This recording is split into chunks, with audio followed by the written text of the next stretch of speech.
नमस्कार, आप देख रहे हैं वीके न्यूज और मैं हूं आपके साथ मयंक गौड़। शिक्षण संस्थानों में धार्मिक जो कपड़े हैं उनको पहनने को लेकर के देश भर में पहले भी विवाद होता रहा है। इसको लेकर के विवादों का इतिहास खासा लंबा है। कर्नाटक इस मामले में सबसे टॉप पर रहा है। 2022 के वक्त में बुर्का विवाद कर्नाटक में खासा चर्चाओं में रहा था। स्कूलों में, कॉलेजों में बुर्का पहनने को लेकर के सुप्रीम कोर्ट में याचिकाएं दायर की गई थी और इसके अलावा विवाद ये हुआ था कि बुर्का पहनना जो है उनकी धार्मिक आजादी है और अपने मन की भी एक तरीके से आजादी है। इसको लेकर के सुप्रीम कोर्ट में याचिकाएं दायर की गई थी, लेकिन सुप्रीम कोर्ट ने इस पर बिल्कुल भी इसको रियायत नहीं दी थी इस मामले में। और सुप्रीम कोर्ट ने इस मामले में कहा था कि हिजाब पहनना कोई अनिवार्य हिस्सा नहीं है इस्लाम का। तो इस मामले में और अब एक बार फिर से विवाद होने लगा है। क्या है ये मामला? दरअसल कर्नाटक पब्लिक सर्विस कमीशन की एक परीक्षा होती है, सरकारी भर्ती परीक्षा, एफडीए की ये जो भर्ती परीक्षा है वो होती है। उसमें जब जो छात्राएं हैं, जो अभ्यर्थी हैं, वो जब एग्जाम हॉल में घुसने को जाती हैं, उनके एग्जाम सेंटर में जाती हैं तय समय पर,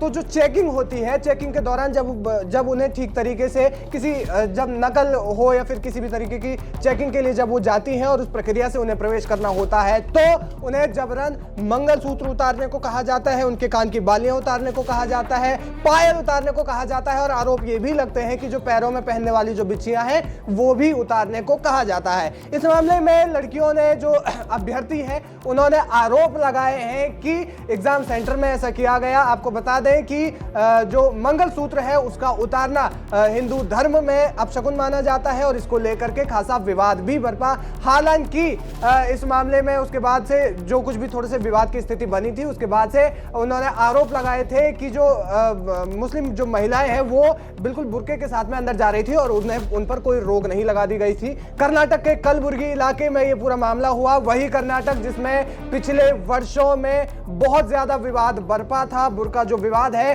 वो खासा पूरे देश भर में विवाद चल रहा था। कई लोगों ने इसके समर्थन में बात कही थी, कई लोगों ने इसके विरोध में बात कही थी। हालांकि अंत में सुप्रीम कोर्ट को इस मामले में आना पड़ा और आपको बता दें कि इसके विरोध में 24 याचिकाएं जो हैं वो दायर की गई थी और तब सुप्रीम कोर्ट ने कहा था कि स्कूलों में जो यूनिफॉर्म है उनका पालन किया जाना चाहिए किसी भी हाल में, क्योंकि जो शिक्षण संस्थान है वो अपने तरीके से उनका जो ड्रेस कोड है वो तय करते हैं। हर एक जो जिस तरीके से, चाहे वो आप कॉर्पोरेट सेक्टर में चली जाइए, वहां पर जॉब की जो एक प्रोफेशनल ड्रेस कोड होता है, शिक्षण संस्थानों में चले जाइए, कॉलेज स्कूल में कहीं पर भी आप चले जाइए तो वो ड्रेस कोड होता है। सुप्रीम कोर्ट ने कहा था कि वो उस ड्रेस कोड का आपको फॉलो करना ही करना पड़ेगा, क्योंकि वो उनकी पहचान है जाहिर तौर पर। और सुप्रीम कोर्ट ने इस पर ये जो टिप्पणी की थी कि हिजाब पहनना कोई अनिवार्य नहीं है। तो इस मामले में अब एक बार फिर से विवाद बरपा है। कलबुर्गी में जब जिस तरीके से कर्नाटक पब्लिक सर्विस कमीशन की जो परीक्षा थी, सरकारी भर्ती परीक्षा एफडीए की, वो जब देने के लिए जा रहे थे तो वहां पर रोका जाता है। उनके मंगलसूत्र और बाकी जो चीजें हैं, कान की बालियां हो गई, पायल हो गए, वो उतारने को कहा जाता है चेकिंग के नाम पर। और उसके साथ साथ में ये भी आरोप लगते हैं जो मुस्लिम महिलाएं हैं वो उनकी जब चेकिंग होती है तो उन्हें बुर्के के साथ या फिर हिजाब के साथ में जाने की अनुमति मिल जाती है, कोई रोक टोक नहीं होती है। अब इस मामले में जब आरोप लगे तो प्रशासन ने इस पर क्या जवाब दिया? अधिकारियों ने इसमें कहा कि जो इससे पहले जो नकल हो रही थी या फिर कई तरीके की चीटिंग्स के जो मामले सामने आ रहे थे उसको लेकर के सख्ती बरती गई है और ये सख्ती के चक्कर में ही ये जो मंगलसूत्र है या फिर पायल है वो उतारने के लिए कहा गया था। ब्लूटूथ के जरिए नकल हो रही थी और इसी के चलते ये सब उतारने को कहा गया था।